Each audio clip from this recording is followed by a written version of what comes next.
look at real faces sitting out here than empty pews all those weeks. Open your Bible tonight to the Nehemiah. Nehemiah chapter 3. There's 32 verses in this chapter, and I think that we may just go around and everybody read a verse. Not really. If you have read Nehemiah chapter 3, you will see why I said that. Let's begin in verse 1 and just read a few verses so you get an idea of what we're doing here tonight or what's going to happen. Then Eliashib, the high priest, rose up with his brethren the priests, and they builded the sheep gate, and they sanctified it, and they set the doors of it, even unto the tower of Meah. They sanctified it unto the tower of Hananiel. And next unto him builded the men of Jericho. And next to them builded Zachor, the son of Imri. The fish gate did the sons of Hasad, that guy, build, who also laid the beams thereof and set the doors thereon, the locks thereof, and the bars thereof. And next unto them repaired Meremoth, the son of Urijah, the son of Koz. And the next unto him repaired Meshullam, the son of Berechiah, and the son of that guy there. And the next unto him repaired Zadok, the name or the son of Banah. I don't know if it's Bana or Banana or what, but anyway, I got far enough for you to get the idea. This is an interesting chapter in the story of Nehemiah. It's interesting because many people jump over it. They just pass it by. They look at this chapter much like some of the genealogies in the book of Chronicles. There's just a lot of names that I can't pronounce and they have nothing to do with me, and so there's nothing there. One of the surprises to me, one of my favorite preachers is Chuck Swindoll. I like to hear Chuck preach, and he's a godly man, and he has a great commentary on the book of Nehemiah. He skips chapter 3. He goes from chapter 2 to chapter 4, doesn't say anything about chapter 3. And I want us to understand tonight that I'm not going to do that. Because I believe that whatever God puts in his book, he's got it in there for a reason, and there's always something for us to learn from it. And this particular chapter, I think, has a tremendous amount of lessons. And since our theme tonight is work, very good, we're going to learn about the actual physical work of building the wall. Last time that I shared with you, last Wednesday, we saw how that Nehemiah had been placed upon him a burden for the rebuilding of the city, the walls of Jerusalem. The temple had been built. There had been people transported back to Jerusalem and living there, but they were constantly being attacked and they were constantly being oppressed because the walls were torn down. And the walls were their security, their safety. And the people that were living in the area, in the land, didn't want them to be there. Remember, it had been a long period of time before the Jews returned after being in captivity, and they didn't want them to be there. They had their routine, their territory marked out.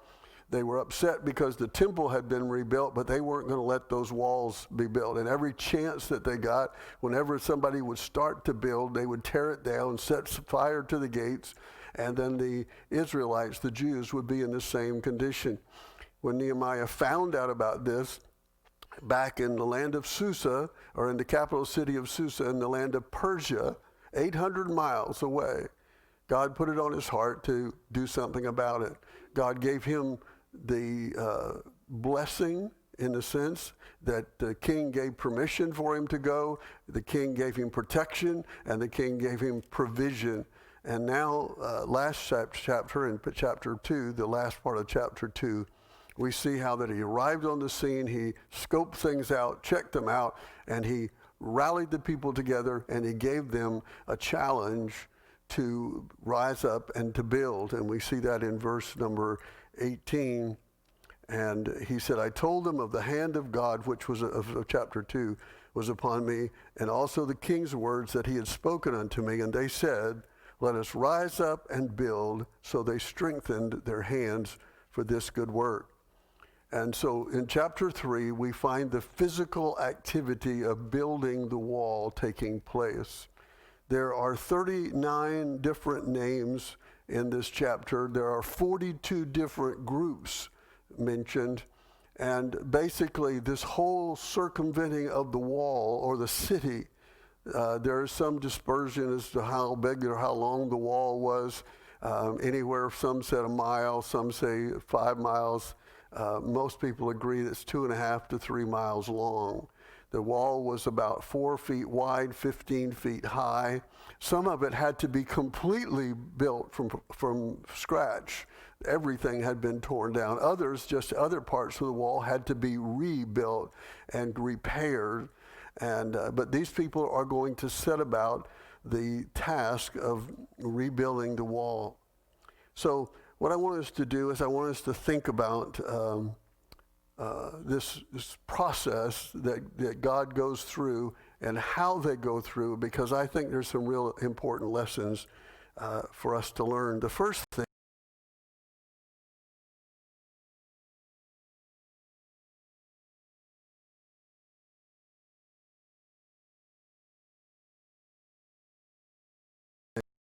there.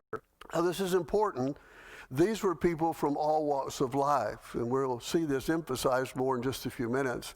But these were old people and young people, men and women and children and families and leaders and people of all kinds. And they weren't necessarily all stonemasons and brick masons and carpenters to build gates.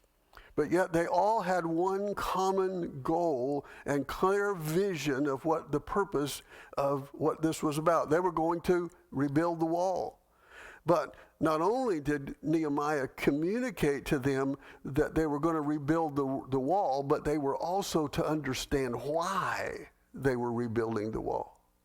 You see, it's one thing to do something. It's another thing to understand the why or the reason for doing that. And that reason was, the underlying purpose was to bring glory back to God. If you go back and think about this, he talks about, as he related to the people in chapter 2, he says, we have become a reproach. There was a reproach on the name of God. God's name had been tarnished, if you will, because of the fact that these walls were down in there and his people were suffering and all of these things were going on. And he said, we're not just building walls. We're not just putting up gates. We're trying to restore God's glory, God's honor. And that's really important. And I think that's easy sometimes for us to forget, especially in Christian work. You say, what do you do? Well, I teach a Sunday school class. Why do you do it? Because the preacher cornered me and I couldn't get away. I want to do a little illustration. I need 4 volunteers. It's not going to be anything embarrassing. Come on up, Kirby. You want Mark? Come up here. Help me. Linda, come on up here. This is really easy. I need 1 more volunteer. Okay. Peggy, come on up here. All right. Peggy, I want you over here on this side. I am going to give all of you folks a new job. Your job now is that you all belong to the fire department. Okay? So you're all firemen. But when you're not putting out fires, you need to be doing something, because you just can't sit around the firehouse and eat all day. So I'm going to give you something to do while you're not putting out fires. All right? So, Mark, your job is to wash the truck. So I want you to wash the truck. I want you to wash the truck. Okay? Good. And your job is to sweep the floor. So I want you to make sure the floor's swept. Okay. Your job is to polish the pole, the slide pole. Okay. All right. That's good. I wouldn't hire them, and they're not very enthusiastic about what they're doing here. And let's see. You're going to cook the food. All right. So you're going to fry taters for the people to eat. All right. Okay. So they're working hard. All right. Now, stop just a minute. What's your job? Is that his job? What's his job? Putting out fires. Thank you. You guys can sit down. Good job. Yes, you're done. You see what happens? We forget our purpose. This is the thing that was so important to Nehemiah. He not only communicated to them that they had a job to do, which was to build the wall, but he communicated the reason they needed to build the wall.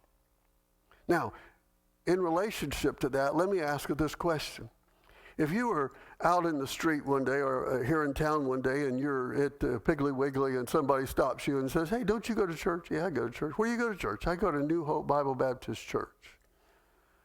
Okay, I know that church. What's your purpose? What would you tell them? Okay. What is the purpose that we exist as a church? Why are we here? What's that? Serve? Okay. Okay. Bring people in.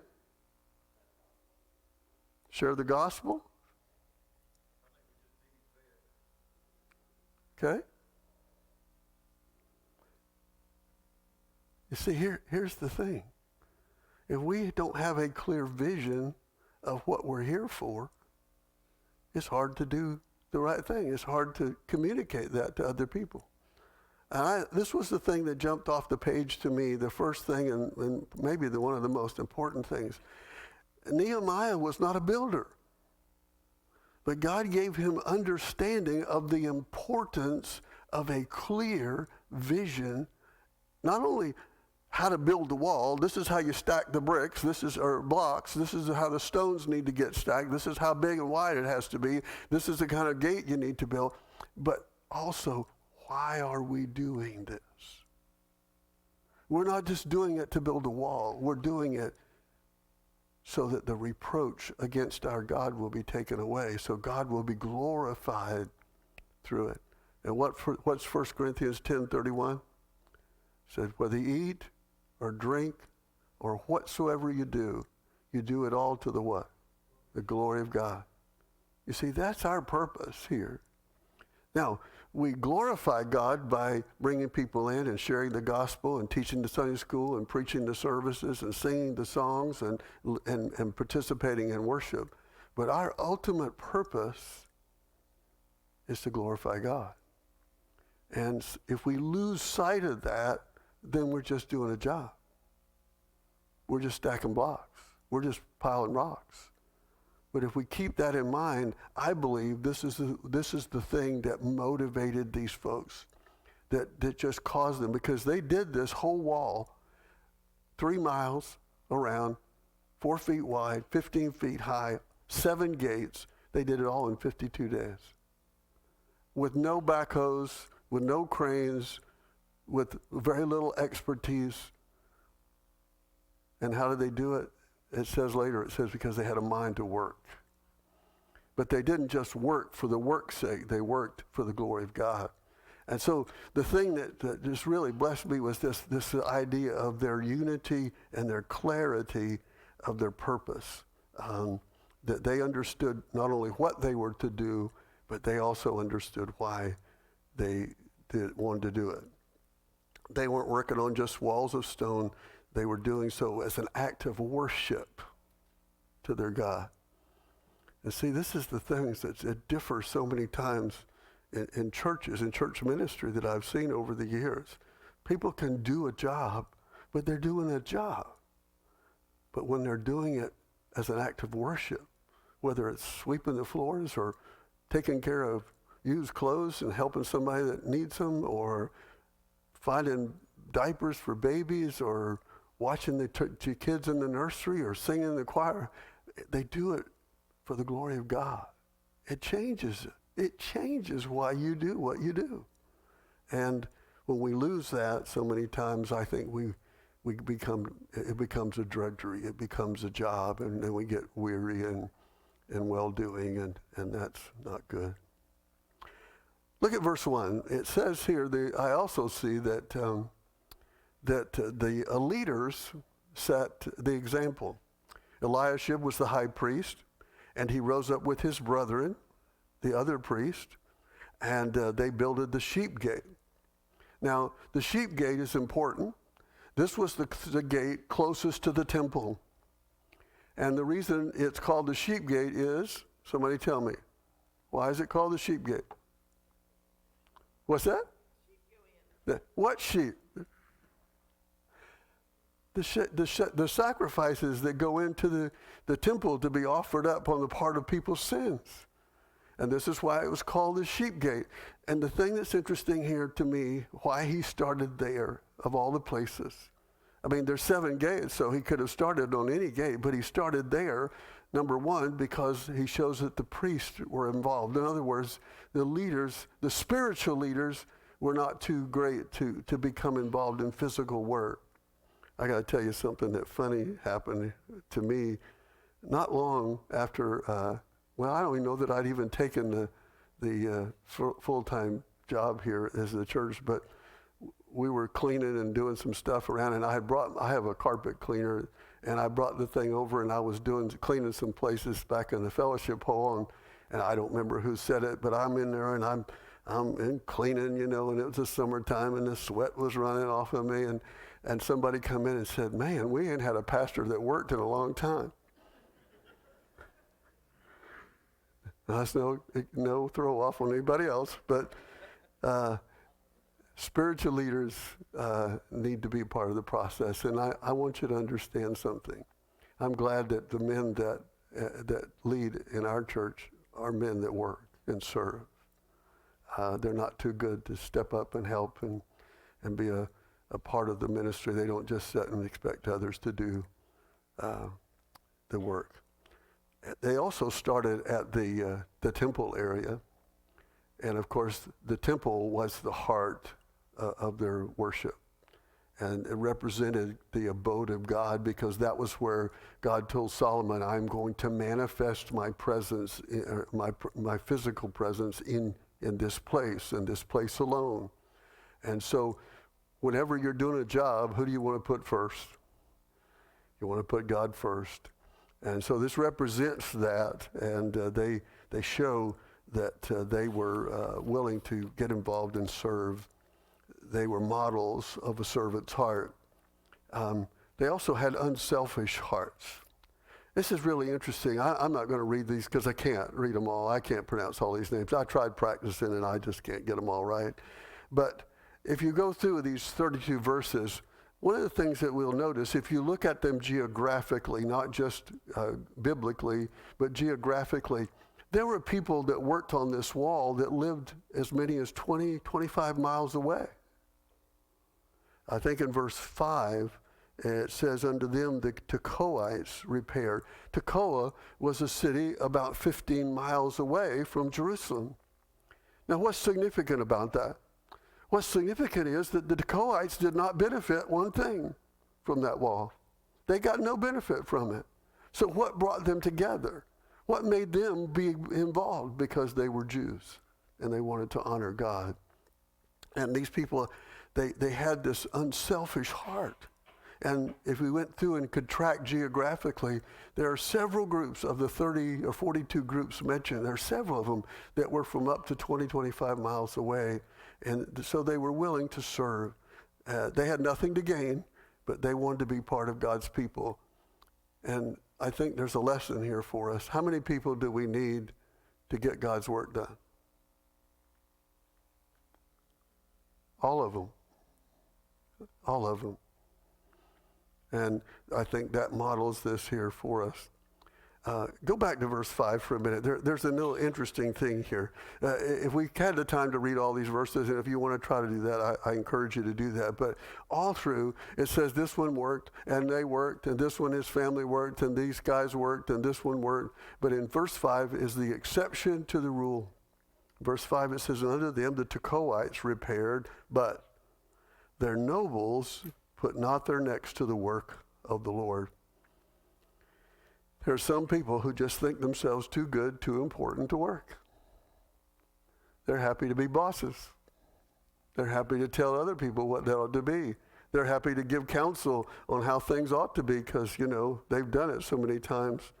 They'd rather sit back and give orders. But God honors those who have a worker's servant's heart. Jesus said while he was on earth, the key to greatness in God's kingdom is to be what? A servant of all. I doubt if any of these folks were concerned that Nehemiah got their name down in his letter. Now, remember, this is a chronicle, this is a journal of Nehemiah. He wrote this as he was going through the process of getting God's permission and getting the king's permission, making the journey, checking things. He's telling us step by step. Now, there's 41, 42 names here, or 32 names and 41 groups. Now, none of them knew that he was writing this down. He didn't stand over in the corner and he said, okay, what's your name? I want to put it in my journal. And nobody came up and said, did you spell my name right? How would you know? Right? Here's the lesson that I see here. Just think how much we can get work done for God if nobody cares who gets the credit. If nobody says, but I didn't get my name, you didn't call my name, my name wasn't in the bulletin. Nobody said, nobody cared about their name. They cared about the work. And they had a heart to serve, an unselfish heart. Another thing that I think is interesting here is that they were willing to pay the price to accomplish the task. 52 days. I mean, this is an engineering marvel. Without any engineers, without any equipment. For 2 months almost, these people set aside everything else in their life. They set aside their businesses, they set aside their chores at the house as much as they could to work on the wall. Every day they would arise, get on the wall, and keep building. And this was hard work. This was a time of the year when the sun would be beating down on them, and they didn't have fancy tools or equipment. Many had no experience, but they put their hand to the work just like everybody else. They were willing to pay the price for the accomplishment. One of the things that saddens me today, and I guess because I've been down the road a while, I've seen difference, is how oftentimes when we approach somebody to serve in a not really a challenging task, their question is, how long do I have to do it? How hard is it going to be? What is it going to cost me? Well, I've got this, and there seems to be no commitment to the cost, no commitment to the task. But these folks didn't ask, how long was it going to take? Because he didn't know. Nehemiah had no idea how long this was going to take to build this wall. He said, but this is for God. This is for his glory. This is about him. And they said, come on, we'll strengthen our arm for the task. And they just got up every day and they went to work. And God honored their commitment and their endurance to this great task. Look at a couple of verses here. Look at verse 4 for just a minute. And next unto them repaired Meremoth, the son of Urijah, the son of Koz. Now you'll find that term, next unto them, because he divided the task up systematically. No one person had to fix the whole wall, or even large sections of the wall. He divided up. Good management. One person can fix one area and another and another. And that's what the idea here is as you read, I think it's 17 times it says, next unto them. And so as this person built, he built towards where this guy finished up, and then there was the connection there was the direction to do that. But I want you to see what it says about this guy here, Meremoth. Now, if you jump down to verse 21, here's the thing. And after him repaired Meremoth, the son of Urijah, the son of Koz. What does it say? Another piece. You know what you call that? That's called going the extra mile. That's the kind of folks that just, when 5 o'clock and the whistle blows, they just don't quit and go home. They get there. He got his section done. The part that was responsible for him, he was responsible for, and he worked hard and he got it done. And he didn't say, well, okay, guys, good luck with your part. I'm going home and put my feet up and take a bath. He said, what else can I do? That's the kind of attitude that God uses to build his church. That's the kind of attitude that made the early church strong and powerful, that got the gospel across the world. When somebody said, not, okay, I'll give you this time and no more. Let's look at another guy here. Look at verse 4 again. Right after him, it says, and Meshullam, the son of Berechiah, the son of Meshelzabel, and he was working on his part. Go back down to verse 30. And it says in verse 30, and it says, and after him repaired Hananiah, the son of Shealamiah, and Hanan and another, and then after him repaired Meshullam, the son of Berechiah, over against his chamber. Wait a minute. But he's already repaired one spot. Yeah, but he went the extra mile. He just kept on going. Back in verse 5, where we read about the men of Tekoa there, in verse 5, it says, unto them the Tekoites repaired. But if you go all the way back down to verse 27, and it says, after them, the Tekoites repaired what? Another piece.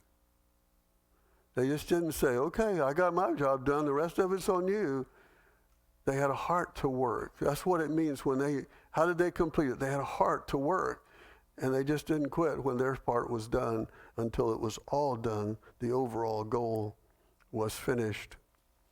They knew that the kingdom work is never finished. One more verse. Look at verse 20. This is an interesting guy. Now, it says they all worked hard. When it says they had a heart to work, that means they worked with all their heart. They put their all into it. They didn't just show up and, let's pick up a rock here and then we take a break. No, they worked. But notice verse 20. I like verse 20.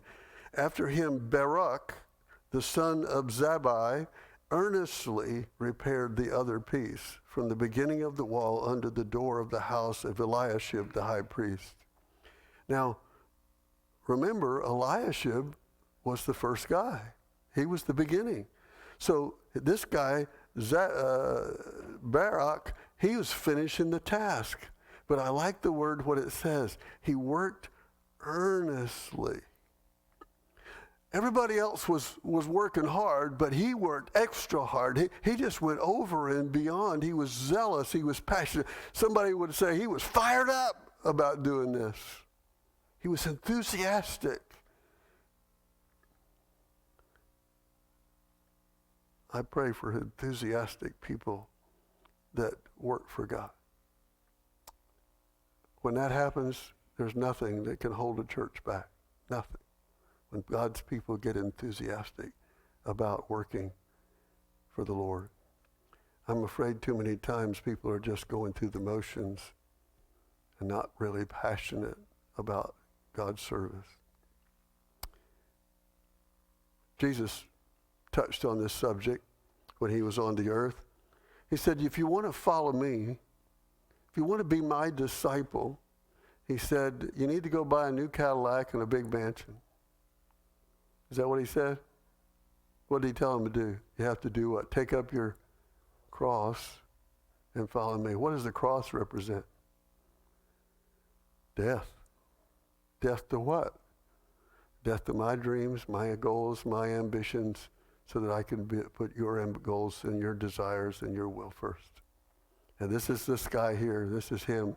He put all of his desires and his needs second, and he was passionate. He was on fire. He was excited. He was engaged even more than everybody else to finish up this process. Look at verse 8. Here's an interesting one, and I love this one. It teaches us that God can use any kind of person. Verse 8 says, next unto him repaired Uzziel, the son of Harahiah of the goldsmiths. And next unto him also repaired Hananiah, the son of one of the apothecaries, and they fortified Jerusalem unto the broad wall. Now, the word apothecary means perfume maker. So you got a jeweler and a perfume maker. What do they know about building walls? Not a thing. Not a thing. But what they do know is that they care about the glory of God. They care about God's testimony, God's reputation. They probably couldn't stack the stones like some people could. They probably couldn't work as long as others could work. They probably didn't understand all the details that others understood, but they were there and they were serving. And guess what? God can use anybody that's willing. Anybody. He can use all kinds of people. 42 groups, 39 words. It takes all kinds of people to serve the Lord and get God's work done. Everyone had a role to play in getting the walls back up and the gates set. And each worked on their particular section. We all don't do the same job, but we can all do something for the Lord. But it goes all the way back to the motivation. It goes all the way back to the first thing that we said. Why are you doing it? If you don't have that understanding of the mission, of the purpose, of the reason, if you don't get that, then it's just a job. It's just a job. You're just watching kids in the nursery. You're just teaching a Sunday school class. You're just singing in the choir. You're just taking up the offering. You're just sweeping the floor. But if you understand why we're here, if you understand what this place is about, this place isn't just about having a service. This place isn't just about building a building. This place isn't just about holding activities. This place is that we might glorify God and honor him and make him known to those who need to hear him so badly. Questions tonight as we leave chapter 4. Ask yourself this question. What part of the wall are you working on? I don't see any walls. The walls are fine. You know what I'm talking about. What part of the work are you working on? Well, I didn't go to Bible college, and I'm not a very good teacher, and I can't sing, and I didn't want to ask you. Every person worked because there was a work to be done. What part of the wall are you working on? And then finally, is there a wall in your life that needs repaired? Has some of the walls of your commitment to the Lord, your walk with God, your love for Jesus, your testimony, have there been some walls that's been torn down in your life that need to be rebuilt?